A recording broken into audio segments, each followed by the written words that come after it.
બ્રિટને હાલમાં જ સ્ટુડન્ટ વિઝાનો દુરુપયોગ ઘટાડવા આકરા નિયમો ઘટાડ્યા છે, પરંતુ ગ્રેજ્યુએટ વિઝા રૂટ જારી રાખી વિદ્યાર્થીઓને રાહત પણ આપી છે. બ્રિટિશ સરકાર તેનો રિવ્યૂ કર્યા બાદ રિવ્યૂ પરથી કોઈ ફેરફાર કરી શકે છે. ગ્રેજ્યુએટ રૂટ ઇન્ટરનેશનલ વિદ્યાર્થીઓને પોતાનો કોર્સ પૂરો કર્યા બાદ 2 વર્ષ સુધી યુકેમાં રહેવાની મંજૂરી આપે છે, કે જેમાં કામ શોધવાની તક પણ મળે છે. આ નવા પ્રસ્તાવોથી ઇન્ટરનેશનલ સ્ટુડન્ટ્સની ભરતી પણ નિયંત્રણો મૂકવામાં આવશે અને ભ્રષ્ટ ભરતી એજન્ટો પર સકંજો કસવામાં આવશે. એજન્ટ યુનિવર્સિટીના એજન્ટ્સ સાથે મળી લોકોને બ્રિટિશ યુનિવર્સિટીમાં અપ્લાય કરવા પ્રેરિત કરે છે, કે જેમાં લાયકાત અને ધારાધોરણને અનુસર્યા વિના જ સરળતાથી યુનિવર્સિટીમાં એડમિશન અપાવી યુકે વિઝા અપાવે છે. મહત્વનું છે કે નિયંત્રણો લાગુ કરવા માટે યુનિવર્સિટી અને કોલેજોને વિદેશથી આવતા વિદ્યાર્થીઓ માટે કડક નિયમો લાગુ કરવા નિર્દેશ કર્યો છે. જે યુનિવર્સિટીઓએ દિશા નિર્દેશોનું પાલન ન કર્યું તો તેનું સ્પોન્સર લાયસન્સ રદ કરવામાં આવશે.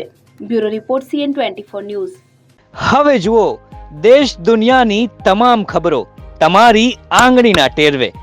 ઉઠાવો મોબાઈલ અને Google Play Store પરથી ડાઉનલોડ કરો અમારી CN24 ન્યૂઝ મોબાઈલ એપ.